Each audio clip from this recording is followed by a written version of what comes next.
Assalamualaikum warahmatullahi wabarakatuh. Alhamdulillah. Alhamdulillahilladzi hadana lihada wa ma kunna linahtadiya laula an hadanallah. Ashhadu an la ilaha illallah wahdahu la syarika lah wa ashhadu anna Muhammadan abduhu wa rasuluh la nabiyya ba'dah. Allahumma salli wa sallim ala sayyidina wa habibina wa maulana Muhammad wa ala alihi wa sahbihi ajma'in. Allahumma inna nas'aluka ilman nafi'a wa na'udzubika min ilmin la yanfa'. Rabbi shrah li sadri wa yassir li amri wahlul 'uqdatam min lisani yafqahu qawli, amma ba'd. Hadirin hadirat para jamaah Bapak Ibu rahimakumullah. Setelah sebelumnya telah kita pelajari tentang dalil-dalil dasar-dasar yang dijadikan hujjah oleh sebagian kaum muslimin ya, tentang larangan untuk membuat hal yang baru dalam hal agama, dan sudah kita jawab ya, ada beberapa perbedaan di antara ulama tentang dalil tersebut. Kemudian sudah kita bahas juga tentang sesuatu yang itu adalah merupakan, jadi memahami hal yang tidak dilakukan ya, oleh Rasulullah SAW, ini juga sudah kita bahas ya. Apakah setiap yang tidak dilakukan oleh beliau itu lantas terlarang atau tidak boleh kita lakukan? Maka dalam hal ini perlu ada penjelasan yang sudah kita sampaikan ya. Kita cari korinahnya, indikator-indikatornya ya. Tidak serta-merta sesuatu yang kita tidak mendapatkan referensinya dari beliau itu akhirnya dihukumi menjadi terlarang ya. Ini kan sudah kita bahas ya. Kaidah yang mengatakan bahwa suatu hal yang tidak dikerjakan oleh Rasulullah Sallallahu Alaihi Wasallam menunjukkan bahwa itu ditinggalkan tersebut adalah haram. Ini dibatalkan oleh hadis ini dan sudah kita bahas ya. Ada lagi fenomena di kalangan kaum muslimin pada saat tidak mendapatkan dalil dari suatu aktivitas, maka dianggap bahwa itu memang tidak ada dalilnya. Maka di sini perlu kita bedakan mana yang kita belum tahu dalilnya dan mana yang kita memang tidak ada dalilnya. Jadi perlu kita pisahkan ya. Adalah hal yang tidak ada dalilnya. Mari terus kita kaji, kita pelajari, dan paling tidak kita abstain ya, atau tawakuf, itu netral ya. Baik, berikutnya adalah tentang memahami diamnya pensyariat, sukutus syari', apabila tidak ada penjelasan dari asyari'. Siapa asyari' di sini? Yang memiliki otoritas untuk mensyariatkan adalah Allah dan Rasulnya. Jadi ketika misalnya dalam ayat Al-Quran tidak ada, dalam hadis tidak ada, lantas bagaimana kita harus bersikap? Maka disinilah perlu untuk kita klasifikasikan tentang diamnya pensyariat ini. Bisa jadi tidak menurunkan hukum karena tidak terdapat sebab atau hal yang mengharuskan diturunkannya hukum. Inilah yang disebut dengan al-muqtadha atau tuntutan,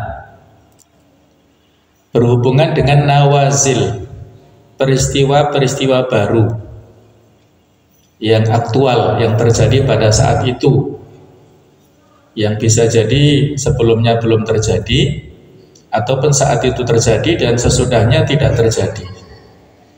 Maka ini berhubungan dengan maslahah mursalah, kemaslahatan yang dilepaskan Tadi dicontohkan tentang mushaf ya. Pada saat Umar bin Khattab memiliki ide untuk menghimpun Al-Quran dalam satu mushaf itu, awalnya Abu Bakar tidak setuju.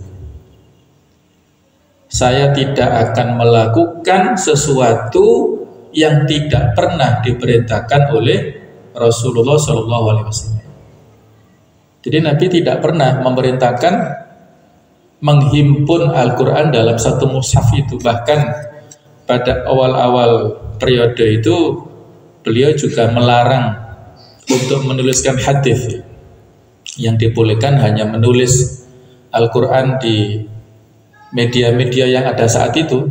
Ada pelepah kurma, ada kayu, ada daun, ada batu, atau ada yang bisa ditulis lah ya, belum ada kertas saat itu. Berserakan di mana-mana.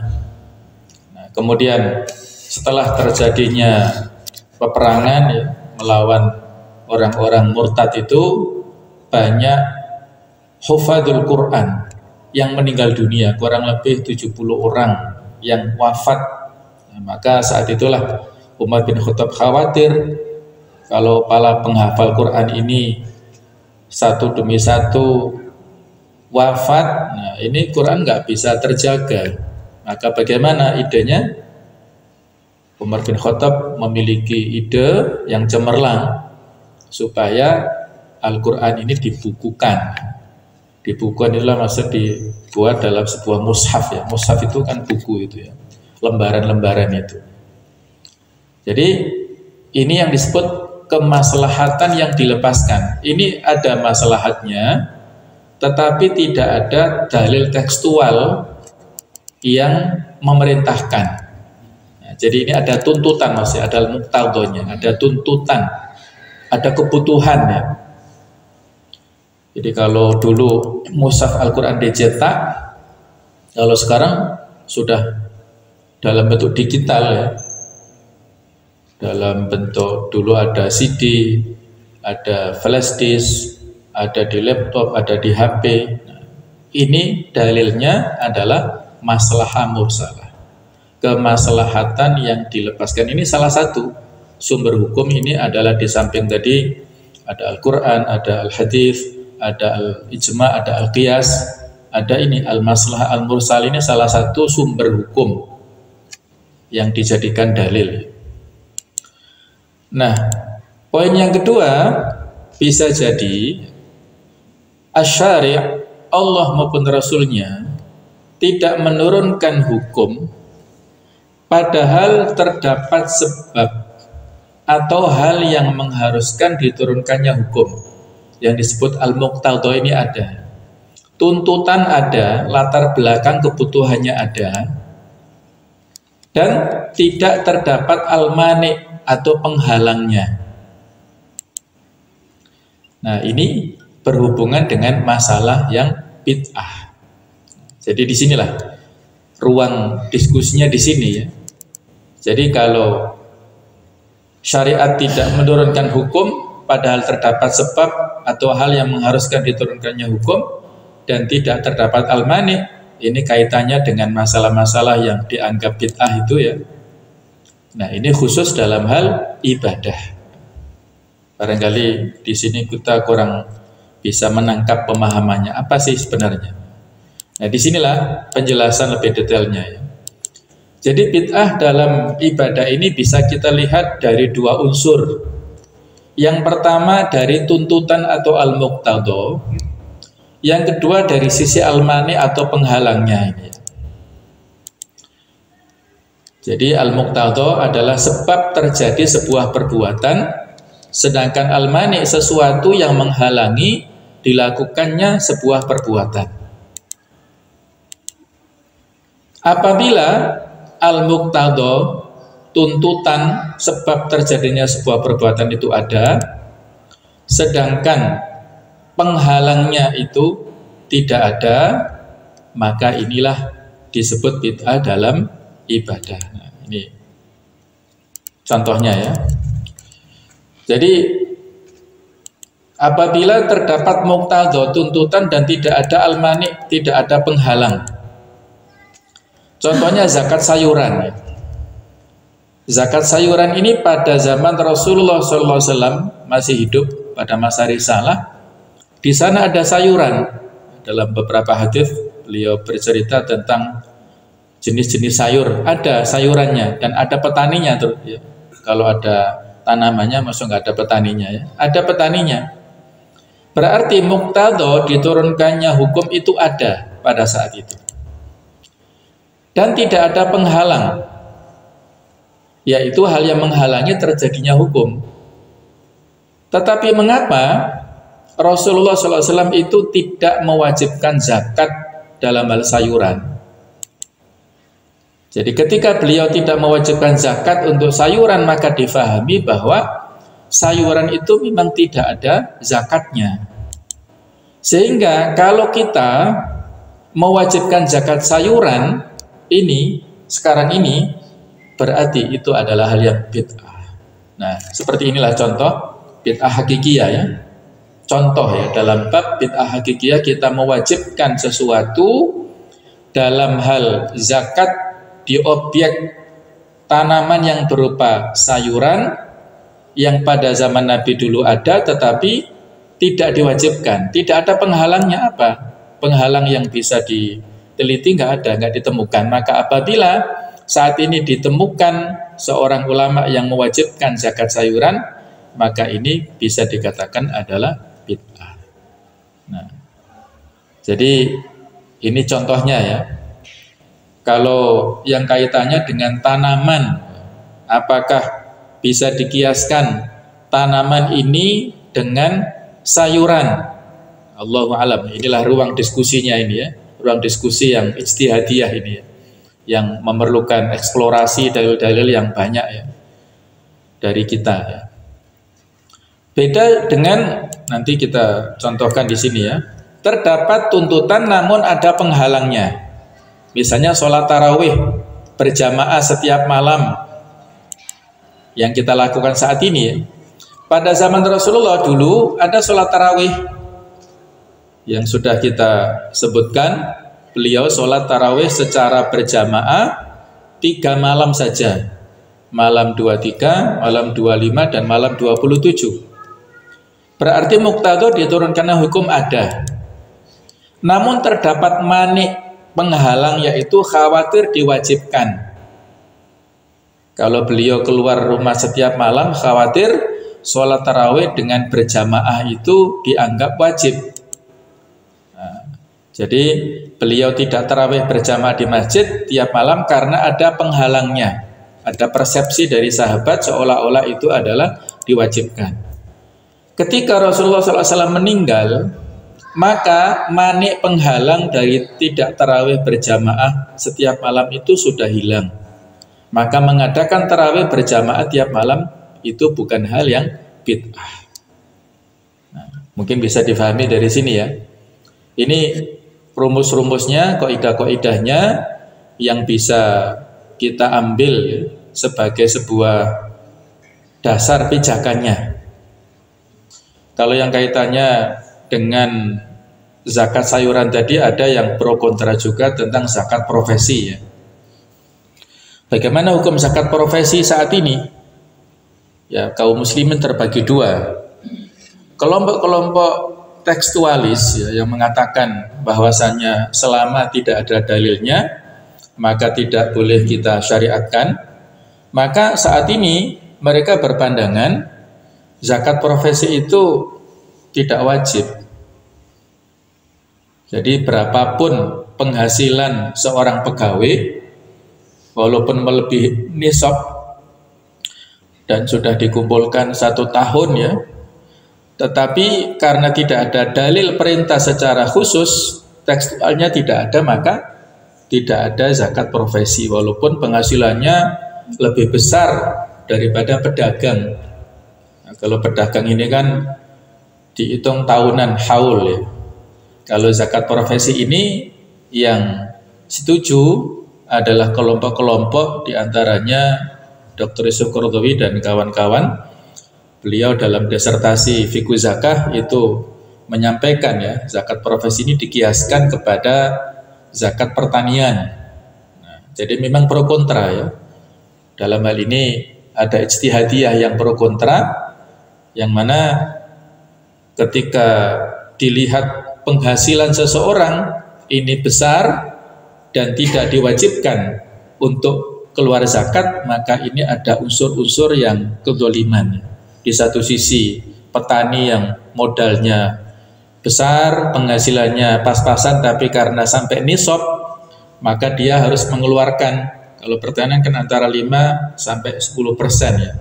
Kalau zakat pertanian, misalnya yang nanam gabah atau padi itu, dari tada hujan, tidak perlu biaya, maka zakat pertaniannya sampai 10%. Kalau dia butuh biaya, itu 5%.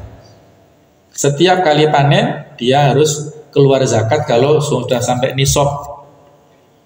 Nah, inilah zakat pertanian yang nisabnya itu kalau gabah dihitung ya sekitar 650-an ya, kilogram gabah. Setiap kali dia panen, maka dia harus mengeluarkan. Yang kalau misalnya dikruskan mudahnya saja ya, 650-an kilogram gabah itu misalnya 10.000 saja per kilogramnya, berarti kan dia ketika panen mendapatkan uang 6.500.000 kan gitu ya, kurang lebihnya. Itu dikenai zakat tadi antara 5% atau 10%. Lah ini ada seorang pegawai karena mungkin dia sudah manajer misalnya, mendapatkan pendapatan tiap bulan 10 juta. Dia dapat 10 juta, tetapi karena tadi yang kelompok yang tidak mewajibkan, ini tidak ada pada zaman Nabi tentang zakat profesi, sehingga ya tidak wajib zakat. Padahal dia mengantongi uang 10 juta. Yang petani dapat uang 6.500.000 harus keluar zakatnya 5% jadi minimal. Sementara dia, seorang pegawai ini sudah mendapat 10 juta di atas nisab, itu tidak wajib zakat. Nah, kira-kira adil apa tidak? Ini yang dilihat oleh para ulama yang berijtihad dalam bidang zakat profesi ini. Lah, kenapa memang zakat profesi pada zaman Nabi dulu tidak ada? Ya karena dulu memang sistem penggajiannya tidak seperti sekarang. Jadi tidak ada upah rutin, gaji bulanan seperti sekarang ini. Gaji bulanan, ada gaji pekanan yang tukang ya. Tukang itu siap Sabtu ya. Nah, tiap pekanan kalau diakumulasi tiap bulan kan rutin juga ya. Nah, jadi pada zaman dahulu ya profesinya ada pedagang, ada pertanian. Nah, sedangkan dari sisi kepegawaian ya, pada zaman dahulu sistem penggajiannya tidak seperti sekarang ya. Jadi inilah dinamika-dinamika yang kita lihat ya di lapangan, yang kita tentunya tidak serta-merta langsung memvonis oh pada zaman Nabi nggak ada, sekarang ada terus bid'ah, ya belum tentu. Ya ini perlu ada penggalian, pengkajian tadi ya. Bisa jadi masuk masalah mursalah tadi, bisa jadi masuk istihsan ya. Istihsan ini kan menganggap hal yang bagus sesuai dengan kebutuhan ya. Nah, misalnya dalam transaksi online. Nah, pada zaman dahulu kan nggak ada transaksi online. Kalau secara tekstual harus datang secara nyata ya, karena rukun dalam jual beli, ada pembelinya, ada penjualnya, ada barang yang dibelinya, ada harganya, ada akadnya, ijab kabulnya. Nah, biasanya dalam hal ini online kan tidak tatap muka langsung. Barang yang diperjualbelikan juga tidak ada di hadapannya secara langsung, tapi dilihat ada fotonya, ada speknya, ada ya kualifikasinya begini kan. Nah, jadi inilah sesuai dengan istihsan ya. Istihsan adalah sesuai dengan kebutuhan zaman saat ini ya. Memang diskusinya panjang ya. Belum lagi soal e-money ya, transaksi tidak secara langsung dan lain-lain. Ini perlu untuk dikaji lebih mendalam supaya kita tidak mudah untuk menvonis sesuatu itu dianggap bid'ah ya, dianggap haram. Ada seorang ustadz yang sudah viral beberapa waktu yang lalu ya, sudah agak lama. Itu ketika ditanya atau mungkin ada kasus ya, tentang tukar menukar kado. Nah, jadi tukar menukar kado biasa mungkin anak-anak atau barangkali orang-orang ibu-ibu di arisan misalnya ya. Tukar menukar kado antara satu dengan yang lain itu dianggap haram ya. Tidak boleh. Loh, kenapa Ustaz ya? Karena di situ ada unsur ghorornya, ketidakpastian. Ada si fulan atau fulana, si A bawa kado isinya harganya 100.000. Terus ditukar dengan temannya, yang temannya ini membawa hadiah harganya 10.000. Tukar menukar. Akhirnya yang 100.000 ketika mendapatkan barang nilainya 10.000 gelo. Yang mendapat nilai 100.000 senang. Nah, jadi si ustadznya ini hukumnya haram. Karena ada unsur ghoror. Ghoror itu adalah ketidakpastian. Nah, gimana itu Pak? Nah, ada lagi yang mirip dengan itu ya. Bahwasanya kalau ada ibu-ibu arisan ya, pada saat ketempatan biasanya kan tuan rumahnya itu yang mendapatkan arisan di bulan lalu lah kalau bulanan ya. Jadi kalau bulan misalnya kemarin bulan Juli dia keluar namanya, maka bulan Agustus ini dia menjadi tuan rumah dan sebagaimana lazimnya tuan rumah menyediakan makanan ya. Nah, apabila skemanya seperti itu, maka di sini makanannya hukumnya riba. Oleh Ustadz ini difatwakan oleh Ustadz ini hukumnya riba, nggak boleh haram. Pernah mendengar Pak ya seperti itu? Ya, sudah lama itu, sudah lama viralnya ya.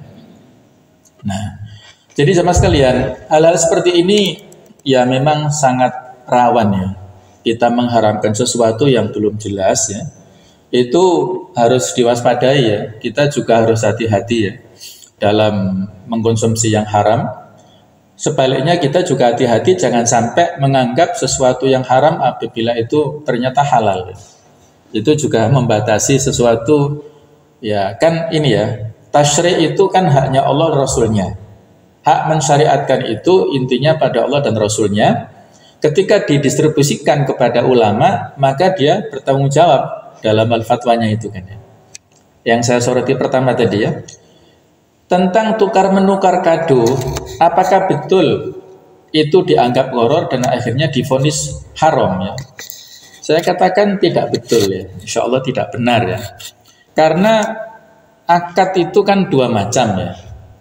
Transaksi itu dua macam. Yang pertama akad muawadhah, transaksional, jual beli yang memang unsurnya ada keuntungan ya, untuk mendapatkan keuntungan. Yang kedua ada akad yang sifatnya itu tabarruat, sukarela. Nah, jadi ini harus dibedakan dulu. Ketika kita memindah tangankan suatu barang, itu masuk pada akad transaksional yang untung rugi perdagangan, ataukah tabarruat, sukarela. Kira-kira dalam kasus tukar kado itu lebih pas yang mana Pak? Nah, sukarela tuh saling memberi hadiah. Sudah ikhlas, saya ngasih hadiah 100.000, ikhlas dikasih kembalian 10.000 nilainya, jadi alhamdulillah, nggak dikasih juga nggak apa-apa, dikasih ucapan terima kasih, alhamdulillah, nggak ucap terima kasih nggak masalah kan? Itu tabarruat. Jadi nggak ada ghoror dalam bidang tabarruat itu. Pernah ada kawan saya ya yang untuk ini ya infak ya, sodakohnya itu tiap hari Jumat ya. Mungkin panjenengan tahu ya, pecel gelintung gitu ya. Nah, terkenal kan, pecel legendaris itu jamaah kami, artinya pengajian ya. Dan yang laki-laki sudah meninggal, dilanjutkan oleh istrinya itu. Jadi setiap hari Jumat dulu, nggak tahu sekarang ya, itu membuat skema jual beli, maksudnya ada skema yang beda ya. Jadi setiap hari Jumat pada waktu itu memberikan peluang kepada para pelanggan makan sepuasnya bayar seikhlasnya. Wah, ini agak susah ya. Makan sepuasnya, bayar seikhlasnya. Kalau yang orang bermaksud baik, ya alhamdulillah, dia datang sendiri, makan senilai mungkin satu porsi barangkali kita kalkulasi 10.000 lah misalnya ya. Terus dia ikhlas membayar 20.000. Alhamdulillah, penjualnya untung ya. Tapi kalau yang aji mumpung bawa keluarga 5 orang ya, masing-masing makan, terus kalau dinilai 50.000, nah karena dia ikhlas hanya memberi 10.000, masukkan umplung di situ, nah kira-kira penjualnya rugi berapa? Seolah-olah dalam tanda kutip rugi 40.000 kan. Nah, saya sempat diskusi sama kawan kami ya, dosen yang ahli dalam bidang fikih muamalat ini, gimana Ustaz? Kaifah? Gimana? Ya kata beliau ini ada unsur horornya, tapi horor yang istilahnya khafif, horor ketidakpastian yang ringan. Nah, horor yang ringan itu ma'fu, diampuni gitu ya, dimaafkan gitu. Jadi memang agak susah ini, rancu ya kalau boleh menyarankan, kalau memang niat, kita kan nggak tahu ya, saya nggak klarifikasi, niatnya panjenengan apa sih ya. Kalau dia niat untuk infak, nah berarti kan tabaruk tadi ya yang saya sampaikan di depan, tabaruk sukarela. Pokoknya sudah niat infak, nah, nggak tahu, nggak mengharapkan. Kalaupun tadi rugi 40.000 itu Allah yang membalaskan, dia memiliki begitu ya alhamdulillah, berarti di sini clear, tidak ada masalah. Tapi kalau dia niat memang untuk bisnis, nah ini ada unsur horornya tadi ya. Jadi tergantung pada niat pada penjualnya ini, kurang lebih seperti itu. Nah kemudian kasus arisan ini kenapa sampai dihukumi riba, itu kan dia mengeneralisir sebuah kaidah ya dalam riwayat itu, kullu qardin jarra naf'an fahuwa riba. Setiap pinjaman yang menimbulkan manfaat itu hukumnya riba. Nah, jadi setiap pinjaman yang menimbulkan manfaat itu dampaknya adalah riba. Jadi ini luas ya. Kalau seperti ini diartikan secara saklek, maka dampaknya akan sangat luas. Kalau dianggap segala pinjaman itu harus kita clearkan dulu ya, pinjaman ini apa ya, karena dalam bahasa Arab ada dua istilah yang mirip ya, antara qard dan dain. Nah, ada qard dan dain yang dalam bahasa kita itu sama-sama pinjaman atau utang. Jadi ini pembahasannya panjang, saya mohon maaf karena tidak bisa menjelaskan detail ya. Ini hanya ilustrasi-ilustrasi supaya kita tidak gampang memvonis sesuatu yang kita nggak tahu ya hukumnya. Nah, berikutnya tentang konsep bid'ah ini. Jadi makna bid'ah tercela dalam syariat ini. Bid'ah dalam syariat adalah hal-hal baru yang diciptakan bertentangan dengan kaidah-kaidah agama Islam dan bertentangan dengan teks-teksnya atau nusus ya. Jadi ada, saya kasih warna merah, bertentangan. Ada kata-kata bertentangan di sini. Hal-hal baru tersebut berhubungan dengan urusan agama dan tidak berhubungan dengan kehidupan yang mana sangat ditentukan oleh maslahat manusia dan keberlangsungan hidupnya, seperti sistem pendidikan, sistem kerja, bangunan dan lain sebagainya ya. Dulu tidak ada alat pendidikan seperti ini ya, LCD, laptop dan lain-lain, ini nggak ada. Sekarang ada, ini bukan bid'ah ya. Dulu belum ada HP, sekarang sudah ada HP yang kita bisa belajar dari situ. Ini masalah-masalah muamalah kehidupan dunia, maka tidak terkait dengan masalah bid'ahnya ini. Jadi tidak ada bid'ah dalam urusan kemaslahatan urusan dunia ini. Yang ada adalah dalam hal syariat, dalam hal agama. Jadi ulama dalam hal ini sepakat ya, tidak ada perbedaan. Mahalul khilaf, titik perbedaannya adalah bahwa setiap hal baru yang memiliki warna agama tidak ditemukan dalam kurun waktu pertama pada masa Nabi masih hidup, pada masa risalah. Namun juga tidak bertentangan dengan nusus syariat Islam dan kaidah-kaidahnya. Apakah hal baru seperti ini termasuk bid'ah sesat atau tidak? Nah, di sini titik perbedaannya di sini ya.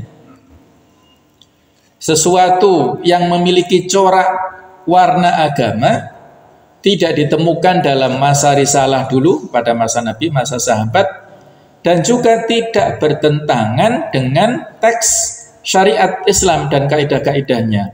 Apakah hal baru seperti ini disebut bid'ah sesat atau tidak?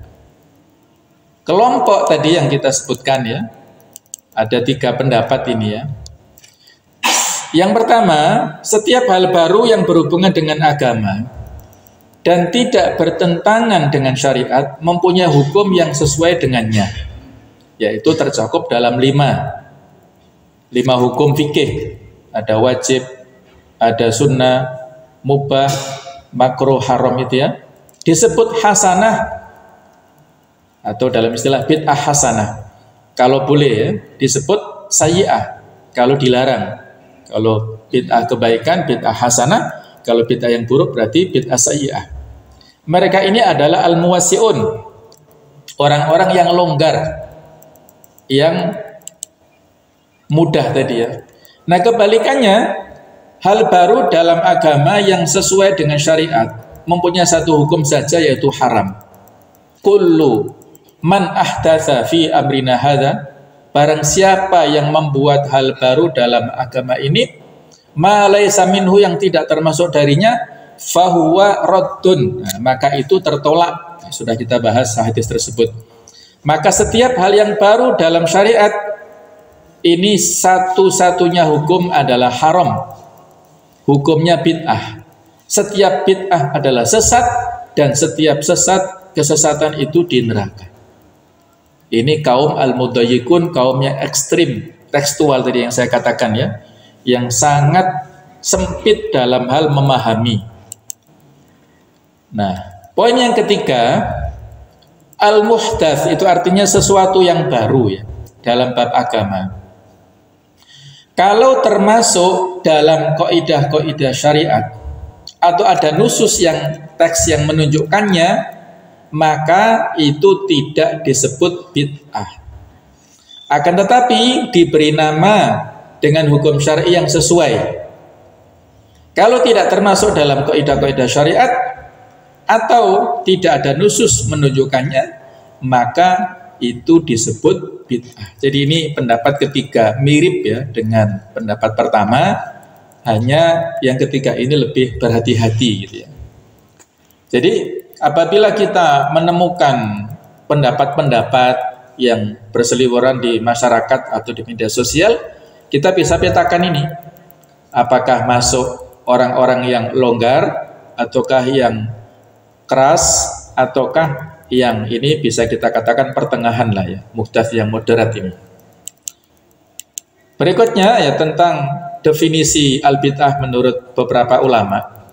Di antaranya Al-Is Ibnu Abdissalam rahimahullah mengatakan, mengerjakan sesuatu yang tidak ada dan tidak dikenal pada zaman Rasulullah, ia terbagi menjadi wajib, haram, mandub atau sunnah, makruh dan mubah. Jadi sesuai dengan 5 hukum fikih itu. Cara menentukannya dengan jalan menakar bid'ah tersebut dengan kaidah syariah. Jadi sesuatu tambahan ini sesuai dengan kaidah syariahnya, sampai bisa wajib, bahkan bisa sampai kalau haram sudah banyak ya.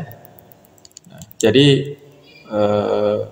menurut definisi yang lainnya Ibnu Hajar, hal baru yang diciptakan tidak memiliki dalil dalam syariat, itu definisi dari bid'ah.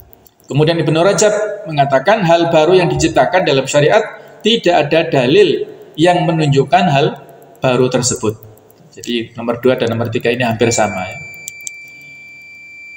Kemudian Ibnu Taimiyah tentang bid'ah ini beliau menukil ya, menyampaikan dalam kitab Majmu' Fatawanya, hal yang bertentangan dengan teks-teks Islam adalah bid'ah. Hal ini merupakan kesepakatan ulama, dan hal yang belum diketahui bertentangan terkadang disebut bid'ah. Ungkapan Ibnu Taimiyah menunjukkan bahwa hal baru kalau tidak bertentangan dengan nusus terkadang tidak dinamai dengan bid'ah. Beliau tadi dalam ceramah tadi mengamalkan satu amaliyah ya, membaca surah Al-Fatihah berkali-kali mulai dari habis subuh sampai syuruk ya, nggak tahu kira-kira berapa kali ya membacanya. Nah, apakah itu ada petunjuk tekstual dari Rasulullah untuk menentukan waktunya seperti itu, untuk membaca dalam waktu yang seperti itu kan tidak ada ya. Jadi memang ini perlu untuk kita perlu kita hati-hati ya. Jadi kesimpulan dari definisi mafhum mukhalafah, pengertian berbalik dari definisi-definisi bid'ah menunjukkan bahwa hal baru dalam ibadah tapi mempunyai landasan itu tidak disebut bid'ah. Seringnya disebut dengan bid'ah idhofiyah, bid'ah tambahan. Dan ini yang sangat banyak di sini. Jadi bid'ah ini kan terbagi dalam perspektif yang lain, ada bid'ah hakikiyah, bid'ah yang memang itu jelas-jelas bertentangan, sebagaimana yang saya contohkan itu ya, sholat dengan bahasa Indonesia, azan ya, supaya orang-orang paham dengan bahasa Indonesia, misalnya hayya 'alas shalah, jadi azan di masjid kampung yang sangat awam, mereka nggak paham bahasa Arab. Kalau dipanggil hayya 'alas shalah nggak paham. Akhirnya adanya diganti dengan adzan bahasa Indonesia atau bahasa Jawa. Nah, kira-kira boleh nggak ya? Di Turki dulu pernah ya, karena saking sekulernya adzan diganti bahasa Turki. Nah, jadi kalau seperti itu adalah bid'ah hakikiyah yang jelas-jelas bertentangan, yang tidak ada perbedaan ya. Sholat zuhur diganti 2 rakaat, sholat subuh diganti 4 rakaat, itu jelas-jelas bid'ah yang hakikiyah. Nah, ada bid'ah idhofiyah ini, bid'ah tambahan yang secara khusus memang tidak ada dalil tapi menggunakan dalil secara umum. Nah, ini yang banyak sekali ya. Ya, misalnya saya kasih contoh ya. Saya kasih contoh, mudah-mudahan tidak membuat panjenengan bingung ya. Tentang berdoa dengan mengangkat tangan setelah sholat fardu. Nah, ini dibagi menjadi tadi itu 3 kelompok tadi, atau kalau disingkat 2 kelompok tadi ya. Jadi apakah pada saat kita selesai sholat fardu, ketika kita berdoa itu perlu angkat tangan apa tidak? Nah, panjenengan sudah mengamalkannya, sudah memilih ya. Saya yakin juga sudah punya alasan kenapa milih pendapat itu. Jadi bagi yang berpandangan bahwasannya berdoanya dengan angkat tangan berdasarkan keumuman dalil tentang mengangkat tangan pada saat berdoa. Dan bagi yang berpendapat bahwasanya tidak ada satu hadis pun yang menerangkan bahwasanya Nabi SAW itu pada saat berdoa setelah sholat fardu itu dengan mengangkat tangan, maka dia tidak mengangkat tangan. Nah, jadi memang persepsinya beda-beda ya. Jadi soal mengangkat tangan pada saat berdoa itu para ulama menghukumi hadisnya itu mutawatir maknawi. Kurang lebih ada 500-an. Ada 500 hadis yang menyebutkan perintah berdoa dengan angkat tangan, tetapi dalam kasus yang berbeda-beda. Kadang-kadang pada saat istisqa, kadang-kadang pada saat momentum yang lain. Dalam hadis Arba'in dikatakan ada seseorang yang mengangkat tangan dalam berdoa, ya Rob, padahal pakaiannya haram, mengkonsumsi yang haram, maka bagaimanakah mungkin dikabulkan doanya? Kan dia disebutkan ya mengangkat tangan kan. Jadi ada 500-an, tetapi tidak secara mutawatir lafzi ya, lafadznya berbeda-beda, maknanya sama tapi lafadznya beda-beda. Namun di antara 500 hadis itu tidak ada, sepengetahuan saya ya, yang menyebutkan secara tekstual Nabi mengangkat tangan dalam berdoa pada saat setelah sholat fardu. Nah, apakah itu tadi kembali ke diskusi awal, apakah dengan tidak adanya dalil tekstual untuk menyebutkan Nabi berdoa saat setelah sholat fardu itu sehingga menganggap itu adalah haram untuk dilakukan? Nah, itu tadi sudah terjawab diskusi di awal tadi ya. Apakah teks-teks yang sifatnya itu umum kemudian tidak ada pengkhususan, ataukah teks itu mutlak tidak ada pengikatnya kemudian kita dilarang untuk melakukan hal yang khusus? Ini ulama beda pendapat tadi ya. Bagi kelompok-kelompok mudhayyikun yang ekstrim tadi ya, itu mereka supaya kita faham dengan pola pikirnya itu begini ya. Di dalam buku Ahkamul Janaiz yang dikarang Syekh Al-Albani di lembaran akhir itu disebutkan untuk memudahkan sesuatu itu adalah bid'ah adalah begini rumusannya. Ketika Islam memerintahkan sesuatu ibadah secara umum, kemudian ulama atau manusia membatasi dalam 4 hal.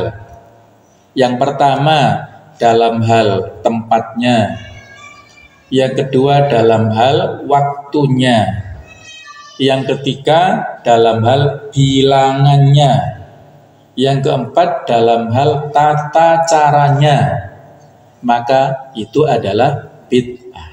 Nah, itu rumusan gampangnya begitu. Bagi kelompok siapa? Kelompok mudhayyikun tadi yang ekstremis tadi ya, yang tekstualis itu begitu. Sehingga ketika kita mengikuti pendapat-pendapat, oh mereka kok gampang, itu tadi rumusnya di situ, mudahnya di situ. Ketika kita misalnya diperintahkan baca Quran, oke silakan baca Quran. Itu perintahkan umum kan? Tidak ada ketentuan. Yang ada adalah di masjid, di rumah. Nah, ini ada seseorang yang menentukan baca Al-Quran tapi di perempatan jalan. Dulu sempat rame di Malioboro ya. Nah, di Malioboro baca Quran anak-anak muda itu ya, sempat pro kontra. Boleh nggak gitu ya? Nah, kan nggak ada ketentuannya. Nggak ada ketentuan, nggak boleh di jalan kan nggak ada. Dia membaca di jalan. Kemudian waktunya kalau nggak salah itu menjelang buka ya, buka puasa sambil itu sebagai solusi untuk ngabuburit daripada keluyuran nggak jelas. Ini khataman bareng-bareng.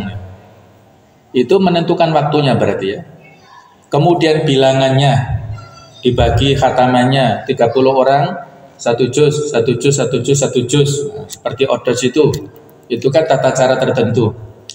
Kemudian bilangannya, tata cara tertentu bilangan tadi otomatis. Jadi kalau ada perintah secara umum tapi kita mentaksis menjadi 4 poin, itu disebut oleh kaum yang tekstualis adalah bid'ah tadi ya. Nah, maka di sini yang lebih dekat kalau kita sebut bid'ah idhofiyah. Jadi ada bid'ah hakikiyah yang jelas para ulama nggak ada beda pendapat. Sedangkan bid'ah idhofiyah bid'ah tambahan. Kemudian juga yang ketiga bid'ah tarkiyah. Bid'ah tarkiyah adalah bid'ah meninggalkan sesuatu. Misalnya ada seseorang yang mau membujang, tidak mau nikah gara-gara kalau nikah nanti diganggu istrinya, nggak bisa khusyuk sholatnya, diganggu anaknya, nggak mau ribut ya, dia pokoknya fokus saja ibadah. Nah berarti bid'ah tarkiyah, bid'ah meninggalkan sunnah nikah. Yang keempat ibadah al-iltizam bil ibadah, dia rutin ya melakukan ibadah tertentu. Nah, rutin melakukan ibadah tertentu yang tidak ada perintahnya secara khusus tadi. Yang satu ini nggak ada perbedaan. Tapi nomor 2, nomor 3, nomor 4 inilah yang menjadi perbedaan pendapat di antara ulama. Jangan sampai kita bawa jenis bid'ah yang kedua, 3, keempat seolah-olah ini kesepakatan keharamannya. Nah, itulah yang saya maksud tadi ya. Mudah-mudahan bisa semakin memperjelas bukan semakin membingungkannya. Ya ini insya Allah materinya belum selesai ya. Insya Allah mari kita lanjutkan nanti supaya ya tidak salah paham ya. Ya mudah-mudahan bisa istiqomah ya. Istiqomah melanjutkan ya dan bisa memahaminya insya Allah. Semoga ada manfaatnya. Mohon maaf atas segala kekhilafan. Subhanakallahumma bihamdik asyhadu an la ilaha illa anta astaghfiruka wa atubu ilaik. Wassalamualaikum warahmatullahi wabarakatuh.